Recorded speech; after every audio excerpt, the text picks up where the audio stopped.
Sir வணக்கம். Sir வணக்கம். கடந்த சில மாதங்களாகவே ஆதவ் அர்ஜுனா அவர்கள் ஒரு பேசு பொருளாக ஊடகங்களில் இருக்கார். அது முக்கியமான காரணம் என்ன, நிறைய கான்ட்ரவர்ஷியலான விஷயங்கள் வந்து அவர் தொடர்ச்சியாக பேசிக்கிட்டே இருக்கார். விசிகேல இருக்கும்போது திமுகவுக்கு எதிரான விஷயங்கள்லாம் பேசுகிறாரு, விசிகே லீடர்ஷிப்புக்கு நிறைய சிக்கல்களெல்லாம் ஏற்படுத்துகிறாரு. அப்புறம் திருமாவளவன் ஒரு பாயிண்ட்ல மேபி அவருக்கு உள்நோக்கம் இருக்கும் அப்படின்ற ஒரு இடத்துக்கு வராரு. அப்புறம் ஆதவ் அர்ஜுனா அவர்கள் இப்போ கட்சியிலிருந்து வெளியேறியாச்சு. ஸோ இப்போ எப்படி பார்க்குறீங்க இந்த ஹோல் எபிசோட? ஒரு முடிவுக்கு வந்துச்சு எடுத்துக்கலாமா அந்த பிரச்சனை? அப்படி தான் தோணுது. கிட்டத்தட்ட முடிவுக்கு வந்துற மாதிரி தான் இப்போ தோணுது. அவர் கட்சியை விட்டு வெளியில் வந்த பிறகு இனிமேல் வந்து அவரால் விசிகாவை பெருசாக டிஸ்டர்ப் பண்ண முடியும், ஒரு டேமேஜ் பண்ண முடியும்னு எனக்கு தெரியல. Because is out of the game, out of the party. 6 months வரைக்கும் வெயிட் பண்ணிவிட்டு தொடர்ந்து பேசிகிட்டு இருந்தார்னா கூட has the ability potential to disturb VCK நம்ம எடுத்துக்கலாம். விசிகேவை டிஸ்டர்ப் பண்ணுறதுக்கான சாத்தியக்கூறுகள் அவரிடம் இருக்கிறது என்று நாம் எடுத்துக்கொள்ளலாம். இப்போ அது வெளியில் வந்த பிறகு இல்லை, ஒன்று ஞாபகம் வச்சுக்கோங்க, நீங்கள் எவ்வளோ பெரிய ஆளாக இருந்தாலும், எந்த கட்சியிலையும் சொல்கிறேன், எவ்வளோ பெரிய ஆளாக இருந்தாலும் ஒன்ஸ் வெளியில் வந்தீங்கன்னா உங்களோட ஆளுமை என்பது மிகப்பெரிய அளவில் குறைந்துவிடும். போட்டு தனி கட்சி ஆரம்பித்து எம்ஜிஆர் ஒருத்தர் தான் அதை பண்ணது. அப்பார்ட் ஃப்ரம் எம்ஜிஆர் தமிழ்நாடு பாலிட்டிக்ஸில் தனியாக போய் அந்த மாதிரி ஒரு பெரிய சலசலப்பை ஏற்படுத்தி பர்மனெண்ட்டாக சக்ஸஸ் ஆனவங்க யாருமே கிடையாது. வைகோலாம் ஒரு ஷார்ட் பீரியடு தான் பண்ண முடிஞ்சுது, மற்றபடி ஒன்றும் பெருசாக பண்ண முடியல. எம்ஜிஆருக்கு எடுத்து பார்க்குறதுனா வைகோ தான். ஜெயலலிதா விட்டு பிரிஞ்சு போனவங்கலாம் வந்து ரொம்ப ஷார்ட் லிவ்டு. அந்த அம்மா பவரில் இல்லாதப்போ தான் அவங்கள விட்டு பிரிஞ்சு போவாங்க. மறுபடியும் பவர் இருந்தாலும் அந்த அம்மா கிட்ட போய் ஒட்டிப்பாங்க, இல்லை பர்மனெண்ட்டாக டிஎம்கேல போய் ஒட்டிப்பாங்க, அவ்வளோதான். ஸோ எம்ஜிஆர் ஒருத்தர் தான் 72ல் 52 இயர்ஸுக்கு முன்னால் தமிழ்நாட்டில் நடந்த அந்த ஒரு ஒட்டிக்கால் ஒன்று ஃபினாமினா, ஒரு பேரதிசயம் வந்து வேறு எங்கேயுமே தமிழ்நாடு அரசியலில் மற்ற யாருமே பண்ணது கிடையாது. அன்டவுட்டட்லி எ ஃபினாமினா. இந்த இன்னும் 1 வீக்கில் அவரோட 37th anniversary வரப்போகுது. அதாவது அவர் இருக்கும்போது அவர் விமர்சித்தவங்க கூட அவர் இறந்த பிறகு was a phenomena. Even now you holds that charm and charisma. அவர் பேரை சொல்லி கிட்டத்தட்ட successive 2 generations are doing successful politics or unsuccessful politics, whatever by name they are doing it. வேறு யாருமே அதெல்லாம் ஒன்றுமே பண்ண முடியாது. And this is a very இது ஒரு சின்ன கட்சி. இது ஒரு சின்ன கட்சியிலேருந்து ஒருத்தர் வெளியில் போகிறாருன்னா ஒரு குறுங்குழுன்னு அர்த்தம், அவ்வளோதான். அதுவும் அவருக்கு வந்து அவரோட இம்பார்ட்டன்ஸ் வந்து அவர் 6 months சஸ்பென்ஷனில் போட்டப்போ, திருமாவளவன் அவரை 6 months சஸ்பெண்ட் பண்ணப்போ கூட அவருக்கு ஒரு இம்பார்ட்டன்ஸ் தொக்கி நின்றுச்சு, அப்படியே ஒட்டிக்கிட்டு இருந்தது. ஒன்ஸ் அவர் அனௌன்ஸ் பண்ணார்ல, நான் கட்சியை விட்டு வெளியில் வரேன்னு, finished. I think is politics has come to an எண்டுன்னு எனக்கு தோணுது. இஸ் எண்ட் ஆஃப் த ரோடுன்னு எனக்கு தோணுது ஆஸ் ஆஃப் நவ். பட் இப்போ இந்த லாஸ்ட் ஒரு சில மாதங்களாக அவர் நிறைய விஷயங்கள் செய்கிறாரு இல்லையா, அதெல்லாம் வச்சு பார்க்கும்போது அவரோட பொலிட்டிக்கல் மோட்டிவ் என்னவாக இருந்திருக்கும் அப்படின்னு உங்களுக்கு கணிக்க முடியுதா? ஏதாவது ஒரு கால்குலேஷன் பண்ண முடியுதா? இட் ஹேஸ் சம் மோட்டிவ்னு மட்டும் எனக்கு நல்லாவே தெரியுது. ஏன்னா அவர் பேசின வார்த்தைகள், அவர் போய் பேசினதெல்லாம், he wants to make some dent in VCK, he wants to destabilise VCK. கண்டிப்பாக விசிகேக்குள்ளே ஒரு தாக்கத்தை, ஒரு கலகத்தை, விசிகேக்குள்ளே ஒரு குழப்பத்தை ஏற்படுத்த ஒரு முயற்சித்தார் என்பது தெளிவாக தெரியுது. அது அன்டவுட்டட்லி தெளிவாகவே தெரியுது. இது இப்படி தான் போய் முடியுன்றதும் அவருக்கு தெரியும். ஆனால் அவர் அதை கொஞ்சம் சீக்கிரமாகவே has brought it on himself very shortlyன்னு எனக்கு தோணுது. அவர் அந்த விகடன் மேடையில் பேசினது வந்து தட்ஸ் அ லாஸ்ட் ஸ்டார். அதுக்கப்புறம் எந்த கட்சியும் அவரை வச்சுக்க முடியாது. வச்சுருந்தாங்கன்னா அவங்க டிஎம்கேல இருக்க முடியாது. ஸோ 3-4 டேஸில் அது ஒரு it came to an end. அதுக்கு பிறகு அவருக்கு நிகழ்ந்தது வந்து, அவர் ஸ்ட்ராட்டஜிக்கலாக ஐ தாட் அவர் கொஞ்சம் வெயிட் பண்ணுவார்னு நினச்சேன். பட் அவர் அந்த பேட்டியை கொடுக்க ஆரம்பிச்சு, இஸ் ஐ ஆன் மீடியா இருக்கு இல்லையா, அவர் வந்து கண்டினியூஸாக மெயின் ஸ்ட்ரீம் மீடியாவை என்கேஜ் பண்ணுறது it's a proof that he has defined agenda. நீங்கள் ஒரு கட்சியில் ஒரு பொறுப்பில் இருக்கீங்க, that is a smaller party which commands less than 1% ஓட்டு தான். விசிகே கூட ஓட் பேங்க்ன்றது அரவுண்ட் 1% இருக்கும், டு புட் இட் பிளண்ட்லி, இந்த ஃபேக்ட். நவ் அதுக்கு பிறகு நீங்கள் வந்து அந்த கட்சிக்குள்ளே இருந்துக்கிட்டு கோர் இஷ்யூஸை பற்றி கண்டினியூஸாக இப்படி நீங்கள் பேசிக்கிட்டே இருக்கீங்கன்னா யுவர் பொசிஷன் பிகம்ஸ் அன்டெனபிள், ஆங்கிலத்தில் சொல்லலாம். அந்த அஜெண்டா என்னன்றது கணிக்க முடியல. நான் வந்து ஓப்பன் வேர்ட்ஸில் சொல்ல முடியாது. ஆனால் அவர் நீங்கள் பேசுனதை பாருங்களேன். அவர் சொல்கிறாரு, சாமியாருங்கள்லாம் வந்து நல்ல சாமியார் இருக்காங்க, கெட்ட சாமியார் இருக்காங்க. இப்போ காஞ்சி சங்கராச்சாரியார் இருக்கார், பெரியவர். அவர் சொல்கிறார் காஞ்சி சங்கராச்சாரியார் இருக்கார், அவர் நல்ல சாமியார்ன்றார். This certificate he gave it to Kanchi Mutt, number 1. Tamil Nadu பாலிடிக்ஸில் அது எவ்வளோ பெரிய ஒரு டேம்னிங் ஸ்டேட்மெண்ட்டுன்றது நான் சொல்கிறேன். நான் அதுக்கு எக்ஸ்பிளனேட்டரி நோட் போட விரும்பவே இல்லை. இதை மட்டும் ஃபேக்டை மக்கள் மன்றத்தில் வச்சாலே பீப்புள் வில் அண்டர்ஸ்டாண்ட், புரிய வேண்டியவங்களுக்கு புரியும். நம்பர் 2 அவர் என்ன சொல்கிறாரு, இங்கே வந்து தமிழ்நாட்டில் பிஜேபிக்கு 2% ஓட்டு தான், இங்கே பிஜேபி எனிமையே கிடையாது, நம்ம வந்து இங்கே வந்து வாரிசு அரசியல் தான்னும் போது அவர் மெயின் எனிமியாக வந்து டிஎம்கேவை கொண்டு வந்து நிறுத்துறார். அஃப்கோர்ஸ் பிஜேபி இங்கே மெயின் எனிமி இல்லைனாலும் அந்த விசிகே கேம்பில் இருந்துக்கிட்டு பிஜேபியோட பொலிட்டிக்கல் இம்பார்ட்டன்ஸை வந்து டிமினிஷ் பண்ணி பேச வேண்டிய அவசியம் என்பது a loaded statement, which is a loaded statement. இது 2. அப்புறம் அவர் கண்டினியூஸாக வந்து மன்னராட்சியை நாங்கள் வந்து இது பண்ணுவோம்னு பேசுனதெல்லாம் வச்சு பார்க்கும்போது அவர் வந்து டிஎம்கேவை வீக்கன் பண்ணணும், அதுக்கு வந்து பிஜேபியோட இன்டைரக்டாக கரங்கோத்தால் தவறில்லைன்ற ஆங்கிளில் பேசுகிறார். பிஜேபியோட இன்டைரக்டாக கரங்கோத்தால் தவறில்லைன்னு சொல்கிறதுக்கான உதாரணம் எந்த அடிப்படையில் நீங்கள் சொல்கிறீங்கன்னு கேட்டிங்கன்னா, ஒன்று சங்கரமாட்டுக்கு அவர் கொடுக்குற சர்டிஃபிகேட்டு, நம்பர் 2 இங்கே பிஜேபி பிக் பிளேயர் இல்லைன்னு அவர் சொல்கிறது, மற்றவங்க சொன்னாங்கன்னா வேறு, அவர் சொல்கிறது. ஸோ இது 2ஐயும் வச்சு பார்க்கும்போதும் கண்டினியூஸாக ஒரு மீடியாவை என்கேஜ் பண்ணுறதும் பார்க்கும்போது அவருக்கு ஒரு அஜெண்டா இருக்குது. பிளண்ட்டாக சொன்னால் விசிகாவை டிஎம்கே அலையன்ஸ்லேருந்து வெளியில் எடுக்கணும், அதுதான் அவரோட அஜெண்டாவாக இருந்திருக்குது. இது திருமாவுக்கு நல்லா தெரியும், தெரியாத மாதிரி திருமா ஒன்றும் நடிக்க முடியாது. திருமா வந்து as a sharp political mind உள்ள person. Thiruma is one of the sharp political mind persons in the state. கூர்த்த அறிவு கொண்ட அரசியல்வாதிகள், தமிழக அரசியல்வாதிகளில் திருமா வந்து முதல் வரிசையில் இருப்பார். அவருக்கு தெரியும். 2வது டிஎம்கேவை பற்றியும் அவருக்கு நல்லா தெரியும். எவ்வளோ தூரம் ஸ்டாலின் அலோவ் பண்ணுவார்ன்றதும் உங்களையும் எண்ணெய் விட அவருக்கு நல்லா தெரியும். அப்போ இவர் இவ்வளோ தூரம் என் கூட வச்சுருந்தாருன்னா ஸ்டாலினுக்கு அக்யூட் நெசசிட்டி இருக்குது, அதனால் அவர் வச்சுருந்தார். பட் எல்லாத்துக்குமே வந்து ஒரு முடிவு உண்டு. உங்களுக்கு வந்து நீங்கள் இதை இப்படியே it cannot go on like this forever.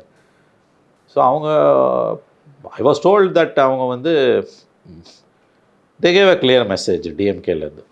Vikatan குழுமம் விழாவில் அவர் கலந்துக்கிட்ட பிறகு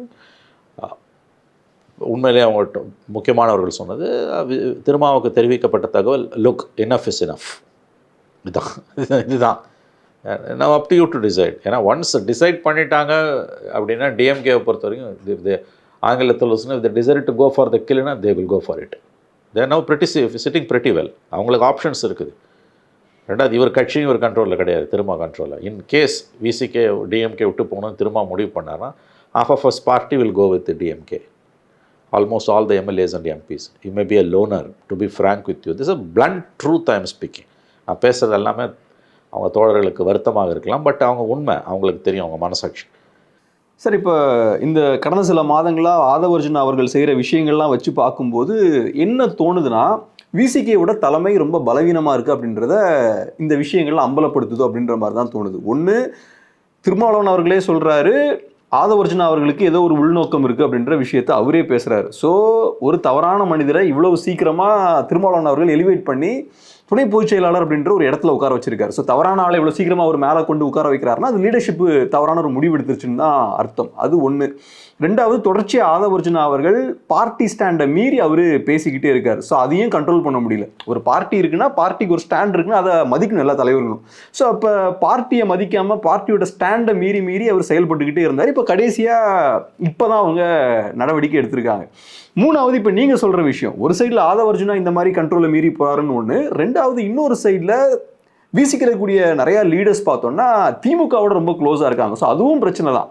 இவங்க ஆதவர்ஜுனா எப்படி அவரோட பேச்சை மீறி செயல்படுறாங்களோ அதே மாதிரி இவங்க திமுக ப்ரோவாக இருக்கிறதும் ஏறக்குறைய அதே விஷயம்தான். ஸோ இப்போ நடக்கக்கூடிய விஷயங்கள்லாம் வச்சு பார்க்கும்போது லீடர்ஷிப் விசிகேல வீக்காக இருக்கும் அப்படின்ற ஒரு விஷயம் தோணுது. அது அம்பலப்பட்டிருக்கோ, வெளியே வந்திருக்கோ அப்படின்ற மாதிரி எக்ஸ்போஸ்டு. திருமா இஸ் எக்ஸ்போஸ்ட், எந்த சந்தேகம் வேணாம். Thirumavalavan is completely exposed. தன்னோட கட்சி வந்து அளவுகோல் லக்ஷ்மண் ரேகாவை தாண்டி திமுகவோட க்ளோஸாக இருக்குது. MLAs and MPs, for your kind information, 4 எம்எல்ஏவும் ஒரு எம்பியும் மெயின் அவங்க தான். பெரிய விஷயம். ஒரு சின்ன கட்சிக்கு 4 எம்எல்ஏ எம்பிஸ் இருக்கு. நேஷனல் பார்ட்டியான சிபிஎம்முக்கு 2 எம்எல்ஏ, சிபிஐக்கு 2 எம்எல்ஏ, விசிகேக்கு 4 எம்எல்ஏ. ஸோ 4 எம்எல்ஏவும் ஒரு எம்பியும் அவங்க வந்து மோர் லாயல் தான் த குயின்ன்ற மாதிரி அவங்க வந்து திமுகவில் இருக்கக்கூடிய எம்எல்ஏ எம்பிஸை விட ஸ்டாலினுக்கு விசுவாசமாக இருப்பாங்க. இது அவங்க நடவடிக்கை மூலமாகவே தெரியும். இதை நான் சொல்லணும்னு அவசியம் இல்லை, பிளைன் ஃபேக்ட் இது. யாராவது கண்ணை திறந்து அரசியலை பார்க்குறவங்களுக்கு இது நல்லா தெரியும், அன்பயஸ்டாக பார்க்குறவங்களுக்கு, வித் மினிமம் காமன் சென்ஸ் பார்க்குறவங்க. அது திருமாவை இரிட்டேட் பண்ணுது, பட் அவரால் எதுவும் பண்ண முடியல. அண்டு இதே கிராஸ் த லக்ஷ்மண் ரேகான்றது திருமாவுக்கு நல்லா தெரியுது. அவர் பேச சொன்னால் கூட அவங்க ஒன்றும் பெருசாக பேசுகிற மாதிரி தெரியல. பேச சொன்னாரான்னு எனக்கு கேட்டிங்கன்னா அது வேறு. அவர் விரும்புகிற அளவுக்கு அவங்க பேசலன்றது தெரியும். எவ்வளோ இஷ்யூஸ் வந்து தலித் ரிலேட்டட் இஷ்யூஸ், எவ்வளோ இஷ்யூஸ் நடந்துகிட்டு இருக்குன்னு உங்களுக்கு தெரியும். அவங்க என்ன பேசினாங்க, தலித் இஷ்யூஸ் மட்டும் இல்லை, மற்ற பொதுவான இஷ்யூஸ்லேயே அவங்க பேசியிருக்காங்க, நான் இல்லைன்னு மறுக்கல. But not to the extent which they should have been. அது இல்லை. அப்புறம் டிஎம்கேவை யாராவது கிரிட்டிசைஸ் பண்ணாங்கன்னா இவங்க போய் முட்டு கொடுத்து நிற்கிறது இருக்குது பார்த்தீங்கன்னா. அளவுகோல் வந்து திமுகவை அவங்க வந்து இஷ்யூஸில் எவ்வளோ தூரம் எதிர்த்தாங்க எதிர்க்கலன்ற அது இல்லை, எதிர்த்திருக்காங்க, இல்லைன்னு சொல்லலை. பட் டிஎம்கேக்கு எதிராக ஏடிஎம்கேலேருந்தும் ஜுடிஷரியிலேருந்தும் கிரிட்டிசிசம் வரும்போது டிஎம்கே டிஃபெண்ட் பண்ண முடியாத அளவுக்கு விசிகாவும் சிபிஎம்மும் போய் டிஃபெண்ட் பண்ணுறாங்க. Which is nauseating, shameless.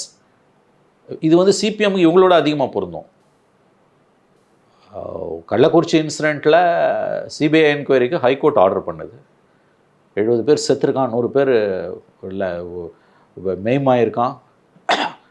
The police was hand in glove, collusion with the bootleggers. கல்லெறி தூரத்தில் போலீஸ் ஸ்டேஷன் வாசலில், கல்லெறி தூரத்தில் ஸ்டேஷன் வாசலில் போட்டு விற்றுருக்கான்னு கோர்ட்டு சொல்லுது. சிபிஎம் ஏன் இதை டிஃபெண்ட் பண்ணணும்? சிபிஎம்க்கு என்ன போச்சு இதில்? அவங்க செய்தி தொடர்பாளர்கள் உட்காந்து தொலைக்காட்சி வாதத்தில் சிபிஐ என்ன வானத்துலேருந்து குதித்தவங்களா, சிபிஐ என்ன பெரிய இதுவா, இது எதுக்கு இவங்க டிஃபெண்ட் பண்ணுறாங்க? இதுதான் விசிக்கவும். அது காரணம் என்ன நினைக்கிறீங்க? சிபிஎம் பண்ணுறதுக்கு காரணம் வந்து டு பி ஃப்ராங்க், இந்த விஷயத்தை நீங்கள் எப்படி பார்க்கணுன்னா, அஃப்கோர்ஸ் இது கொஞ்சம் டிவியேட்டான சப்ஜெக்ட், பட் இருந்தாலும் பேசணும். 10 கோடி ரூபாய் அவங்க வாங்கினாங்கல்ல. Any political problem, there is an economic angle. For any political stand, there is a financial angle. This is minimum common sense. யோசிச்சு பாருங்களேன், 10 கோடி ரூபாய் அவங்க டிஎம்கே கிட்ட வாங்குறாங்க, அதை கடந்து போகிறாங்க எல்லாரும். இன்றைக்கி யார் பிஜேபி எதிர்ப்பாளர்கள் அத்தனை பேருமே மதச்சார்பின்மைன்ற அந்த ஒரு விஷயத்துக்காக இவங்களை நெருடக்கூடிய, இவங்களுக்கு இம்சை கொடுக்கக்கூடிய எல்லா விஷயத்தையும் மக்கள் மன்றத்தில் இவர்கள் தோலுரிந்து நிற்கும் பொழுதும் அந்த கேள்விக்கு பதில் சொல்லாமல், அல்ல சொல்லக்கூடிய பதில் வந்து கன்வின்சிங்காக இல்லாமல் அப்படியே கடந்து போகிறாங்க. சாம்சங் பிரச்சனையில் கூட இவ்வளோ தூரம் ஆன பிறகும் முதலமைச்சர் ஸ்டாலினுக்கு போய் பார்த்து நன்றி தெரிவிக்கிறாங்க, பிரச்சனையை தீர்த்துட்டா. Atrocious to the core, atrocious act. ஒரு பிரச்சனையும் தீரல. சிபிஐ சிபிஎம் விசிகே போய் ஸ்டாலினுக்கு பொன்னாடை போற்றி சாம்சங் பிரச்சனையை வெற்றிகரமாக தீர்த்ததுக்காக நன்றி. 2 வாரம், ஜஸ்ட் 2 வாரம் பொறுத்து சிபிஎம் மாநில செயற்குழு தீர்மானம் நிறைவேற்றுது. சொன்ன ஒன்றை கூட காப்பாற்றல மாநில அரசு. இது தொழிலாளர் விரோத அரசு.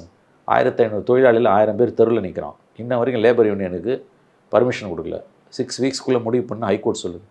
பிரச்சனையை அவர் தீர்த்துட்டு அவர்கிட்ட நீ மாலை போட்டால் கூட ஓரளவு ஒத்துக்கலாம். அதுவே நாசியேட்டிங். ஏன்னா மிட் நைட் அரெஸ்ட்லாம் பண்ணி லேபரர்ஸை வந்து they treated like dogs. Jayalalitha எப்படி 2003 கவர்மெண்ட் எம்ப்ளாயிஸை ட்ரீட் பண்ணாங்களோ அந்த மாதிரி போலீஸை வச்சு சாம்சங் ஒர்க்கர்ஸ் போராட்டத்தை வந்து state government has crushed it. 70s கலைஞர் பண்ணது. அந்த அந்த அந்த ஆட்டிடியூடை இந்த கவர்மெண்ட்டை கையாண்டுச்சு. அந்த முதலமைச்சருக்கு போய் நீ பொன்னாட போத்துற. பிரச்சனை தீர்ந்து போட்டினா கூட பரவாயில்ல, தீராமல் முன்னாலே போடுற. நீயே 2 வாரம் பொறுத்து இப்படி நடந்திருக்குது, இது வந்து தொழிலாளர் விரோத அரசு, சாம்சங் பிரச்சனையில் துரோகம் செய்து விட்டது, நீயே தீர்மானம் போடுற. அச்சா ஏன் இப்படிலாம் நடந்துக்கிறாங்க? இப்போ கள்ளக்குறிச்சி இன்சிடெண்ட்டில் சிபிஎம்மோட ஸ்போக்ஸ் பர்சன் ஏன் டிவி டிபேட்டில் இப்படி பேசுகிறாருன்னா, 10 கோடி ரூபாய் நீ வாங்கின, நீ சொல்லலை, அதை உன் கேடர்கிட்டையும் நீ நேர்மையாக நடந்துக்கலாம், மக்கள்கிட்டையும் நேர்மையாக நடந்துக்கலாம். அவங்க போய் டிஎம்கே எலெக்ஷன் கமிஷனில் எவ்ரி இயர் ஒன்ஸ் அவங்க ரிட்டர்ன்ஸ் ஃபைல் பண்ணணும். அதில் 10 கோடி சிபிஐ எம்முக்கும் 15 கோடி சிபிஐக்கும் கொடுத்தான்னு சொல்கிறோம். அப்போ தான் இது வெளியில் வருது. இது அத்தனையும் எப்போ நடக்குதுன்னா, எலக்ட்ரல் பாண்ட் ஸ்கீமில் இப்போ ஒன் ஆஃப் த பெட்டிஷனர்ஸாக சிபிஎம் சுப்ரீம் கோர்ட்டில் போய் ஃபைட் பண்ணும்போது வருது. இந்த உண்மை வெளியில் வந்த பிறகு கொஞ்ச நாளில் supreme court strike down the electoral bond scheme. அப்போ 500 கோடி ரூபாய் வந்து மார்டின் கிட்டேருந்து டிஎம்கே வாங்கியிருக்குது. நீ 10 கோடி ரூபாய் வாங்கியிருக்க. 10 கோடி ரூபாய் டிஎம்கே பேக்கெட்லேருந்து எடுத்து கொடுக்கல. அந்த 500 கோடியிலேருந்து அந்த 10 கோடி தான் இது. அப்போ இதை பற்றின டிபேட்டு பேச வேண்டிய அளவுக்கு தமிழ்நாடு அரசியலில் பேசப்பட்டதா? 24 மணி நேரமும் பிஜேபி மோடி மட்டும்தானே உன் ஸ்பீச்சாக இருக்குது. ஆகவே இதை நான் எதுக்கு சொல்ல வரேன்னு கேட்டிங்கன்னா, இந்த கூட்டணி கட்சிகளோட இந்த போக்கு இருக்குல்ல, இது ரொம்ப நான் பலதரம் பேசியிருக்கோம். நம்ம எனக்கு நினைவு தெரிஞ்ச வரைக்கும் நான் சொல்கிறேன். இப்போ 40 இயர்ஸாக நான் பாலிடிக்ஸை பார்க்குறேன். அதுக்கு முன்னால் நடந்த படித்தவன்ற முறையிலையும் சொல்கிறேன். 67 டிஎம்கே மட்டும் வந்ததுலேருந்து 67 டிஎம்கே ஃபஸ்ட் டைம் ஜெயிக்கும்போது CPM was electoral partner of DMK, CPI தனியாக நின்றுச்சு. ஆனால் இந்த மாதிரி வந்து கூட்டணி கட்சிகளுக்கு மாறி மாறி எம்ஜிஆர், ஜெயலலிதா, கருணாநிதி யார் இருக்கும்போதும் கூட்டணி வைக்கும்போது கூட வந்து இப்படி எலெக்ஷன் டைமில் மட்டும்தான் கூட்டணி. மற்ற நேரத்தில் they will have head on coalition with the government. இந்த மாதிரி போய் ஜால்ரா போடுறது, அதாவது மறுபடியும் நான் சொல்கிறேன், இந்த அரசாங்கத்தோட தவறுகள், பாவங்கள் இதுக்கு எதிராக இவங்க போராட வேண்டிய அளவுக்கு போராடலைன்றது ஒரு குற்றச்சாட்டு. அதை விட மோசமான குற்றச்சாட்டு எதுன்னா, இந்த கவர்மெண்ட் மேலே வந்து எதிர்க்கட்சிகள் ஏடிஎம்கேவோ பிஜேபியோ பின் பாயிண்ட் பண்ணி குறைகளை சொல்லும்பொழுது நான் பொலிட்டிக்கலாக இருக்கக்கூடிய கான்ஸ்டிடியூஷனல் மேண்டேட் உள்ள கான்ஸ்டிடியூஷனல் மெஷினரி சுப்ரீம் ஹைகோர்ட்லேருந்து இவங்களுக்கு எதிராக ஸ்ட்ரிக்சர்ஸ் வரும்போது இந்த கவர்மெண்ட்டுக்கு போய் முட்டு கொடுக்குறது. இந்த கேவலமான காரியத்தை லெஃப்ட்டும் விசிக்கவும் தொடர்ந்து செஞ்சுக்கிட்டு இருக்காங்க. நவ் இதெல்லாம் வந்து உங்களுக்கு வந்து மக்கள் மத்தியில் எதை ஏற்படுத்தியிருக்குன்னா, யாராவது இந்த கவர்மெண்ட்டை எடுத்து பேச மாட்டாங்களான்ற ஒரு ஏக்கத்தை ஏற்படுத்தியிருக்கு. அதனால தான் விஜய் வந்து அவங்க பாசிசமா பாயாசமான்னு கேட்டுட்டு அடுத்த வார்த்தை அவங்க பாசிசத்தை போராடுறோன்னு சொல்லிட்டு குடும்பம் தமிழ்நாட்டை கொள்ளடிக்குதுன்னு போது ஏன் அவ்வளோ பேர் சந்தோஷப்படுறான், ஏன் கை தட்டுறான்? Why there are many takers, millions of takers. மக்கள் வந்து ஏங்குறாங்க, யாராவது இந்த அரசுக்கு எதிராக பேச மாட்டாங்களான்னு. இதை இவங்க வெக்கேட் பண்ண ஸ்பேஸை, இடதுசாரிகளும் விசிகாவும் காங்கிரஸும் வெக்கேட் பண்ண ஸ்பேஸை புது பிளேயர்ஸ் வரும்போது ஜனங்க கொஞ்சம் அப்படி அண்ணாந்து பார்க்குறாங்க. விஜயை பார்த்தாங்க, விசிகேக்குள்ளே ஆதவர்ஜுனா பேசும்போது பார்த்தாங்க. இதை திரும்ப ரசித்தார். ஆனால் அது it cannot go on for ever. ஏன்னா நீங்கள் ஒரு member of the party. The very stand he has taken is a proof that it's only a temporary life. It has only a temporary life. எனக்கு இந்த ஆதவர்ஜுனா எபிசோட பார்க்கும்போது எனக்கு இன்னொரு விஷயம் தோணுது. என்னன்னா, இப்போ நீங்கள் சொன்னது போல விசிகே கட்சி எடுத்துக்கிட்டோம்னா பேலன்ஸ் அப்படியே ஷிஃப்ட் ஆகுது, திமுகவை நோக்கி ஷிஃப்ட் ஆகுது. திமுகவுக்கு விசிகேல பெரிய ஒரு ஹோல்டு இருக்கு. இதை சரி பண்ணுறதுக்காக திருமாவளவன் அவர்கள் ஆதவர்ஜுனாவை யூஸ் பண்ணாரோ அப்படின்ற மாதிரியும் தோணுது. ஏன்னா நீங்கள் சொன்னது போல தலைவர்கள், முக்கியமான தலைவர்கள்லாம் திமுக சைடில் க்ளோஸாக இருக்கும்போது அவருக்கு ஆதவர்ஜுனா மாதிரியான ஒரு கேரக்டர் தேவைப்படுது. 100% you are right. அதை லெவரேஜுக்கு யூஸ் பண்ணார். கொஞ்சம் பேலன்ஸ் வர மாதிரி இருந்தது. ஆனால் கண்ட்ரோல் மீறி போயிட்டார். இப்போ அவருக்கு தொண்டர்கள்கிட்ட அவர் சொன்னதுக்கு டேக்கர்ஸ் இருந்தது, எல்லாம் okay. But once is out of பார்ட்டினா எந்த டேக்கர்ஸும் கிடையாது. நீ என்ன சொன்னாலும் கட்சிக்கு உள்ளே இருந்து ஃபைட் பண்ணும்போது உனக்கு இருக்க மரியாதை நீ கட்சியை விட்டு வெளியில் போயிட்டுனா இருக்காது. பட் இஷ்யூ அது கிடையாதுன்னு நான் பார்க்குறேன். இந்த கூட்டணி கட்சிகள் திரும்ப இடதுசாரிகளும் காங்கிரஸும் லெஃப்ட்டும் இவங்க வந்து ஒரு மிகப்பெரிய ஒரு ஹிஸ்டாரிக்கல் பிளண்டரை பண்ணிகிட்டு இருக்காங்க. எதிர்க்க வேண்டிய அளவுக்கு இந்த அரசாங்கத்தோட மக்கள் விரோத கொள்கைகளை, திட்டங்களை எதிர்க்காதது ஒன்றுன்னா, இந்த அரசாங்கத்துக்கு எதிராக கண்டம்னேஷன்ஸும் கிரிட்டிசிசமும் அலைன்ஸ் அப்போசிஷன் கிட்ட இருந்தும், ஏடிஎம்கே பிஜேபி கிட்ட இருந்தும், பிஎம்கே கிட்ட இருந்தும், ப்ளஸ் ஜுடிஷியல் ஃபாரம்லேருந்தும் வரும்போது இந்த கவர்மெண்ட்டுக்கு போய் தேவையில்லாமல் முட்டு கொடுக்கக்கூடிய கேவலமான காரியத்தை பண்ணி, ஆங்கிலத்தில் சொன்னால் they are proving day in and day out that are appendages of this government. தாங்கள் இந்த அரசின் திமுகவின் தொங்கு சதைகள் என்பதை இடதுசாரிகளும் விசிகாவும் காங்கிரஸும் திரும்ப நிரூபித்து கொண்டிருக்கிறார்கள். இவங்க நினச்சிக்கிட்டு இருக்காங்க ஆல்டர்னேட்டிவ் இல்லை, 26 இப்படியே ஜெயிச்சிரும். கனவு காணாதீங்க. 19, 24 பார்லிமெண்ட் எலெக்ஷன் அளவுகோல் அது இல்லை, ஜெயிச்சிங்க. 21 தான் அளவுகோல். And any government goes to election after full fledged 5 years will have anti incumbency. 11 என்ன எவ்வளோ பெரிய அலையன்ஸ் வச்சார் கலைஞர்? காங்கிரஸ், விசிகா, பாமக என்னாச்சு? வாஷ் அவுட் ஆச்சுல்ல? வாஷ் அவுட் இல்லை, எதிர்கட்சியாக வர முடியல திமுகவால். History may repeat itself. ஆனால் அது ரொம்ப முக்கியமானது. மார்க் சொன்ன மாதிரி தான், history will repeat itself. First time as a farce, second time as a ட்ராஜடின்னு. அப்படி நடக்காமல் இருந்தால் நல்லது. இப்போ ஆதவர்ஜுனா அவர்களோட பாலிடிக்ஸை பார்க்கும்போது, ஒன்று அவர் திமுகவை ரொம்ப கடுமையாக விமர்சிக்கிறாரு, ரெண்டாவது பிஜேபியை கொஞ்சம் சாஃப்டாக அவர் ஹேண்டில் பண்ணுறாரு. ஏறக்குறைய விஜய் அவர்களோட பாலிடிக்ஸும் அதான். அவரோட ஃபோக்கஸும் பார்த்தோன்னா டிஎம்கே தான், பிஜேபியை பெருசாக அவரும் டச் பண்ணல. ஸோ அரசியல் ரீதியாக பார்க்கும்போது ஆதவர்ஜுனாவோட பொலிட்டிக்ஸும் விஜய் அவரோட பொலிட்டிக்ஸும் பேரலாக போகிற மாதிரி தான் இருக்குது. ஸோ ஏதோ ஒரு வகையில் ஏதோ ஒரு பாயிண்டில் ஆதவர்ஜுனா அந்த சைடு போகிறதுக்கான வாய்ப்பு இருக்கா? த ப்ராப்ளம் இஸ் அங்கே ஈகோ கிளாஷ் இருக்கும். இவங்களுக்கெல்லாம் ஒன்றும் பெரிய ஐடியாலஜி இருக்கிறதா தெரியல. விஜய்க்கு என்ன ஐடியாலஜின்னு யாருக்குமே தெரியல. As of now is anti BJP and anti DMK. Main anti DMK, anti பிஜேபியும் அவர்கிட்ட இருக்குது. அது தெரியுது பார்த்தா. இஸ் நாட் அ சங்கி, அது மட்டும் தெரியுது. பட் மற்ற பொலிட்டிக்கல் பார்ட்டிஸ் தமிழ்நாட்டில் இருக்கிறவங்களுக்கு ஆன்டி பிஜேபி இருக்க அளவுக்கு அவருக்கு வருலண்ட்டாக இல்லை.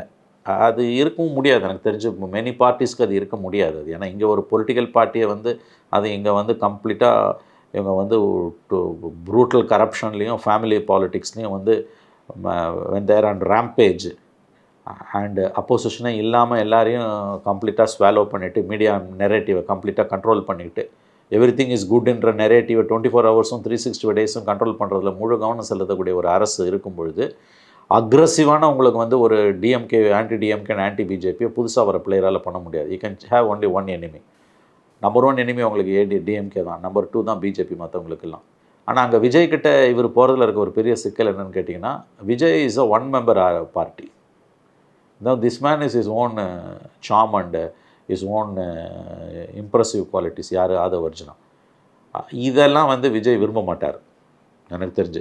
அதாவது ஒரு உரையில் 2 கத்தி இருக்க முடியாதுவாங்கல்ல, அதுதான். இந்த புது பிளேயர்ஸ் எல்லோரும் நீங்கள் பார்த்தீங்கன்னா கமலஹாசன், சீமான், விஜயகாந்த், இப்போ விஜய், இந்த 3 பேர் பார்த்தீங்கன்னா செகண்ட் ரேங்க் லீடர்ஸ்னு சொல்லக்கூடிய அதர் தேன் த ப்ரொட்டாகனிஸ்ட், பெரிய கதாபாத்திரத்தை தவிர அந்த நாவலில் அல்லது அந்த சினிமாவில் அந்த நாடகத்தில் பிரதான கதாபாத்திரத்தை தவிர வேறு யாரும் ஒரு மினிமம் லெவலில் ஷைன் பண்ணுறதை விட அவங்க அலோவ் பண்ணதில்லை. கமல்ஹாசன் எடுத்துக்கோங்க, யார் இருக்கா? ஒன்றுமே கிடையாது. யூ டேக் சீமான். சீமான் எவ்வளோ உயர்ந்த தத்துவங்களை பேசுகிறாரு. Is an important player to note. நம்ம இருக்கல 8% அவருக்கு வந்து வாக்குகள் இருக்குது. எஸ், ஆனால் அவங்க அவரை தவிர யார் இருக்கா? அந்த மாதிரி யாருமே இல்லாமல் பார்த்து. In fact there are very good people around him. எனக்கு தெரியும், ரொம்ப நேர்மையான அப்பழுக்கற்ற க்ளீன் ஹேண்ட் பர்சன்ஸ் வாங்கல, க்ளீன் பர்சன்ஸ் அவர்கிட்ட இருக்காங்க. Young men and young women, qualified, educated, highly qualified doctors, lawyers, engineers, architects அவர்கிட்ட இருக்காங்க சீமான் கிட்ட. பட் ஒருத்தர் முகம் கூட ஏன் வெளியில் வரல? It was a conscious decision. அவங்க அலோவ் பண்ண மாட்டேங்கிறாங்க. விஜயகாந்த், மாஃபாய் பாண்டியராஜன் யாரோ ஒருத்தர் இருந்தார், அவரும் ஜெயலலிதா கிட்ட போயிட்டார். அதுக்கு பிறகு யார் இருக்கா? அவர் ஒய்ஃபு, அவர் மச்சான். அவர் போன பிறகு அவர் பையன், மச்சான், wife, full fledged family party. That is. இது வந்து விஜய்க்கும் மற்றவங்க யார்? இப்போ விஜய் வந்து கட்சி ஆரம்பித்து 10 மாதம் ஆகுது. இந்த டிசம்பரோட பிப்ரவரி வந்து 1 இயர் ஆகுது. அந்த கட்சியில் விஜயை தவிர யாராவது இருக்காங்களே? ஒரு ப்ரெஸ் கான்ஃபரன்ஸ் கிடையாது, முக்கியமான இஷ்யூஸில் ஒப்பீனியன் கிடையாது. ஒரு வெள்ளம் வருது, நேச்சுரல் டிசாஸ்டர்னால் எல்லோரும் ஸ்பாட்டுக்கு போகும்போது அஃபெக்ட் ஆனவங்க ஒரு வீட்டுக்கு கூப்பிட்டு சொல்யூஷன் கொடுக்கறது, கேட்டால் அதை நியாயப்படுத்துறது. இது வந்து கம்ப்ளீட்லி வந்து அதாவது எப்படி சொல்லணும்னு கேட்டிங்கன்னா வந்து அன்நேச்சுரல் பாலிடிக்ஸ். இதெல்லாம் ஓடாது. இந்த மாதிரியான பார்ட்டியை ரன் பண்ணக்கூடிய ஒரு ஒரு ஒரு ஒரு ஒரு நபர், ஒரு கேரக்டர் இப்படி ஒரு பார்ட்டியை ரன் பண்ணுறாரு. It's very interesting. விஜயோட பாலிடிக்ஸ் வந்து இது வரைக்கும் இந்த 10 மாதமாக அவரோட பயணத்தை பார்த்தீங்கனாலே ரொம்ப அன்யூஷுவலானது. இது ரொம்ப நாள் ஓடாது. இது ஓடாதுன்னா ரிமெம்பர், வாக்கு அரசியல் இருக்கக்கூடிய ஒரு அரசியல் தலைவரால் இப்படிப்பட்ட ஒரு ஷோவை நடத்த முடியாது. அவரோட போய் இவர் எப்படி சேருவார்? சரி, கடைசியாக ஒரே ஒரு கேள்வி. இப்போ நம்ம ஆதவ் அர்ஜுனா அவர்களை பற்றி நிறையா டிஸ்கஸ் பண்ணிட்டோம். சில மாதங்களாக நிறைய விஷயங்கள் வந்து டிஸ்கஸ் பண்ணிட்டோம். அதுக்கான முக்கியமான காரணம் என்னென்னா, விசிகே அப்படின்ற ஒரு கட்சியில் அவர் ஒரு முக்கியமான பொறுப்பில் இருக்கார். அவர் பேசக்கூடிய விஷயங்கள் திமுக கூட்டணியை டிஸ்டர்ப் பண்ணுதோ அப்படின்ற ஒரு சூழல் ஏற்படுறனால நம்ம அவரை பற்றி பேசியிருக்கோம். இப்போ அவர் விசிகே கட்சியில் இல்லை, கட்சியிலேருந்து அவர் விலகிட்டார். ஸோ அப்படி பார்க்கும்போது இனிமேல் ஃப்யூச்சரில் ஆதவ் அர்ஜுனாவை பற்றி பெருசாக பேச வேண்டிய தேவை இருக்கா? அவருக்கு இன்னும் அந்த ரிலவன்ஸ் இருக்கா அப்படின்ற ஒரு கேள்வி இருக்குது. ஸோ இதோட முடிஞ்சிருச்சா? எப்படி பார்க்குறீங்க? எப்படி ரிலவன்ஸ் இருக்க முடியுன்ற நான் இதை யாரை பற்றியும் நம்ம குறைச்சி மதிப்பிட முடியாது, மதிப்பிடக்கூடாது. நான் அப்படி சொல்லலை. யாரையும் நான் குறைச்சி மதிப்பிட மாட்டேன். இன்ஃபேக்ட் இண்டிவிஜுவல்ஸை பற்றி நான் பொதுவாக பேசுகிறது கிடையாது. இன்றைக்கி அது ஒரு இன்ட்ரெஸ்டிங்கான ஒரு இஷ்யூவாக மாறினதால் அகெயின் எங்கே வந்து நிற்குதுன்னா, திமுக கூட்டணி கட்சிகள் வந்து நிலை வித்வான்களாக மாறினதால் அங்கேருந்து ஒரு ரெசிஸ்டன்ஸ் வந்தது. ஒன்றும் மறந்துடாதீங்க, 1000 குறைகள் இருந்தாலும் person like Aadhav Arjuna should be encouraged. அதையும் நான் சொல்கிறேன். ஏன்னா எல்லாரும் திமுக கிட்ட சப்சர்வியண்ட்டாக இருக்கும்போது அந்த கட்சிக்குள்ளேருந்து ஒரு ரெசிஸ்டன்ஸ் வருது, ஒரு ரிபல் வாய்ஸ் வருதுன்னா வி ஷுட் அப்ரிஷியேட். அந்த ஆங்கிளில் நடந்த விஷயங்கள் அது ஒரு பாசிட்டிவான விஷயம். அது ஒரு பாசிட்டிவான விஷயம். Somebody should resist. எல்லாம் நல்லா இருக்கு 24 மணி நேரமும் மோடி, பிஜேபி, ஆர்எஸ்எஸ், இந்துத்வான்னு சொல்லிட்டு இங்கே நடக்கிற ஒரு அட்டூழியத்தை, இங்கே ஒரு எலெக்டட் கவர்மெண்ட் இருக்குது, இங்கே நிறைய ப்ராப்ளம்ஸ் இருக்குது. அது எப்போ பேசினாலும் பிஜேபின்ற காண்ட்லெட்டை கேடயத்தை கொண்டு வந்து நிறுத்தி அது பின்னால் திமுக ஒளிஞ்சுக்கலாம். அது எனக்கு புரியுது. திமுகவோட கூட்டணி கட்சிகள் எதற்காக ஒளிந்து கொள்ள வேண்டும்? இந்த கேவலமான அரசியல் அவங்க ஏன் பண்ணுறாங்க? 10 கோடி வாங்கினதால 15 கோடி வாங்கினதால பண்ணுறாங்களான்னா அது மறுக்க முடியாத உண்மை. அதை மீறி இந்த விஷயத்தை பார்க்க முடியாது. ஏன்னா அவ்வளோ கேவலமாக அவங்க நடந்துக்கிறாங்க. Let the people decide. திருமாவோட பிஹேவியர் பார்த்தீங்கன்னா அவங்க கட்சி வந்து கம்ப்ளீட்லி நீங்கள் சொன்ன மாதிரி all the MLAs and the MPs are completely they become the second fiddle of DMK. திமுக தான் அவங்க, வேறு ஒன்றும் இல்லை. திமுக உள்ளே இருக்க விசிகே அணி அவங்க. ஸோ அதில் ஒரு ரிபல் வாய்ஸ் வருது. அதை தலைமை தான் கண்டிப்பாக அவர் திருமாவோட ஆசீர்வாதம் இல்லாமல் அது வந்திருக்காரு. ஆனால் அது ஷார்ட் லிவ்டாக தான் அது இருக்க முடியும். ஏன்னா main stream within the party, main stream is with DMK for obvious reasons. தெரியும் அது என்னென்னு எல்லாருக்கும். இதை சொன்னால் அவங்களுக்கு கோவம் வருது.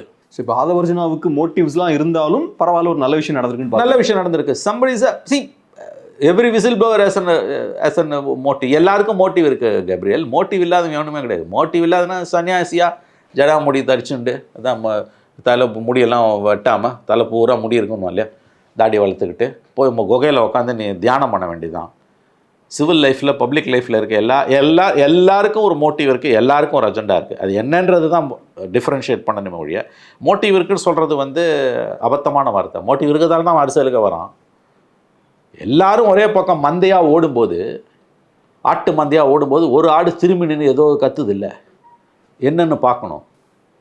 நம்ம அகைன் இது எங்கே வந்து நிறுத்துறோம்னா, Stalin is the most luckiest chief minister. எம்ஜிஆருக்கு கருணாநிதி, கருணாநிதிக்கு ஜெயலலிதா, ஜெயலலிதாவுக்கு கருணாநிதி, எடப்பாடிக்கு ஸ்டாலின், ஸ்டாலினுக்கு எதிர்கட்சி தலைவரே இல்லை.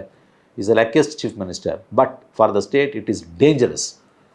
மாநிலத்துக்கு ரொம்ப ரொம்ப பேர் ஆபத்தானது. இவ்வளோ கேவலமாக கூட்டணி கட்சிகளை போய் திமுகவை ஆதரித்து கடந்த காலத்தில் பார்த்ததே இல்லைங்க.